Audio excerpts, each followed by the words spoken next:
जुड़े हुए हैं। डॉक्टर दिवाकांत मिश्र आई स्पेशलिस्ट है हमारे साथ, डॉक्टर विवेक गुप्ता कार्डियोलॉजिस्ट के तौर पर जुड़े हुए हैं, मनोज जैन जी बीजेपी की तरफ से हमारे साथ जुड़े हुए हैं, के शर्मा जी कांग्रेस की तरफ से हमारे साथ इस वक्त जुड़े हुए हैं और मेरे साथ सपना खन्ना फिटनेस ट्रेनर के तौर पर इस वक्त जुड़ी हुई हैं। डॉक्टर विवेक गुप्ता का भी रुख कर लेते हैं इससे पहले कि हम अपने राजनीतिक मेहमानों की तरफ आगे बढ़े। डॉक्टर विवेक गुप्ता जो कार्डियोलॉजिस्ट है आप, और जो लोग दिल से संबंधित परेशानियों से जूझ रहे हैं, उनके लिए ये समय, ये दौर जब हालात इतने बुरे हो गए हैं, कितना गंभीर है? देखिए, ऐसा है, हार्ट की बीमारी आकस्मिक मृत्यु दे सकता है।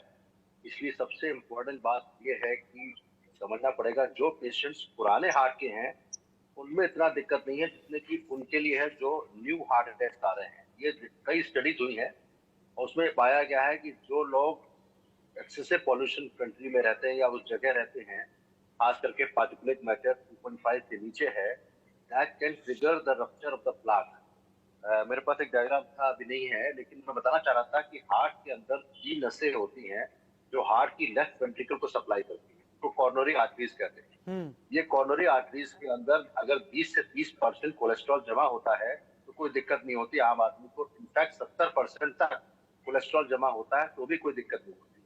पॉल्यूशन की वजह से या पार्टिकुलेट मैटर 2.5 नीचे, माइक्रोन के नीचे अगर हम एक्सेसिव इनहेल करते हैं और कॉन्स्टेंटली 1-2 दिन तक करते हैं, तो वो इसमें एक स्टडी आई है और कई स्टडीज हैं अमेरिकन और यूरोपियन।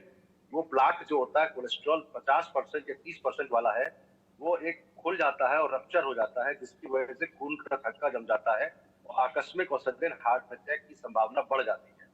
ऐसे देखा गया है कि कई पेशेंट्स अभी रिसेंटली दिल्ली में तो खास करके आई हैव जिसमें कि सडन हार्ट अटैक हुआ, उनको पहले कोई तकलीफ नहीं थी। अब होता क्या है कि जिसको पहले एंजाइना नहीं है तो वो दवा भी नहीं खा रहा है, उसने चेकअप कराया, टीएमटी भी नॉर्मल है, उसका एको भी नॉर्मल है, ईसीजी भी नॉर्मल है, तो उसको पता ही नहीं कि हार्ट के अंदर उसके 20% ब्लॉकिंग है या 40% ब्लॉकेज है। वो blockage because of excessive pollution, particulate matter 2.5 की वजह से वो ब्लॉकेज सडनली हार्ट अटैक में बदल जाता है क्योंकि खून का थक्का जम जाता है।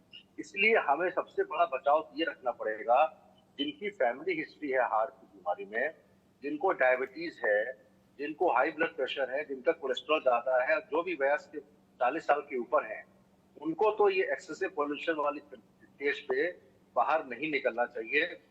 वो निकले भी तो मास्क पहन के निकले, क्योंकि who becomes a victim we don't know. तो ऐसी कंडीशन बड़ी सचेत करने वाली है। हमने भी चैप्टर लिखा था सीएसआई बुक में last year, cardiological society of India chapter में, एनवायरनमेंट एंड हार्ट डिजीज पे। उसमें काफी विश्लेषण किया गया। उसमें कई स्टडीज में पता लगा है कि हार्ट अटैक की संभावना बढ़ जाती है, एंजाइना की संभावना नहीं बढ़ती है। एंजाइना तब होता है जब नसों में ब्लॉकेज 70% के ऊपर है और कोलेस्ट्रॉल जमा हुआ है, उसमें खून का थक्का नहीं है। लेकिन दिल का दौरा, उसकी पैथोफिजियोलॉजी डिफरेंट होती है, उसके अंदर उसी प्लाक के अंदर या कोलेस्ट्रॉल के जो ब्लॉकेज है वहीं पे खून का थक्का जमता है।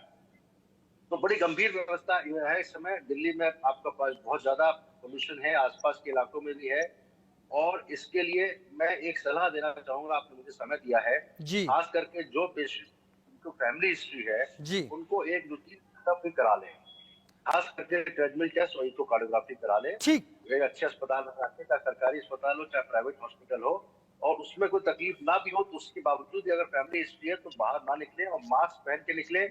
टोरवास्टैटिन नाम की एक दवा है, मतलब अगली बार समय देंगे तो और डिटेल में समझाऊंगा, शायद आपको के शर्मा जी मेरे साथ जुड़े हुए हैं, मैं आता हूं आपके पास, इस सारे विस्तार से बात करूंगा। डॉक्टर विवेक गुप्ता, के शर्मा जी कांग्रेस से मेरे साथ जुड़े हुए हैं, मनोज जैन जी बीजेपी से मेरे साथ जुड़े हुए हैं। के शर्मा जी, जो हालात हैं जो आपको समझ में आ रहे हैं आजकल, जिम्मेदार कौन इस हेल्थ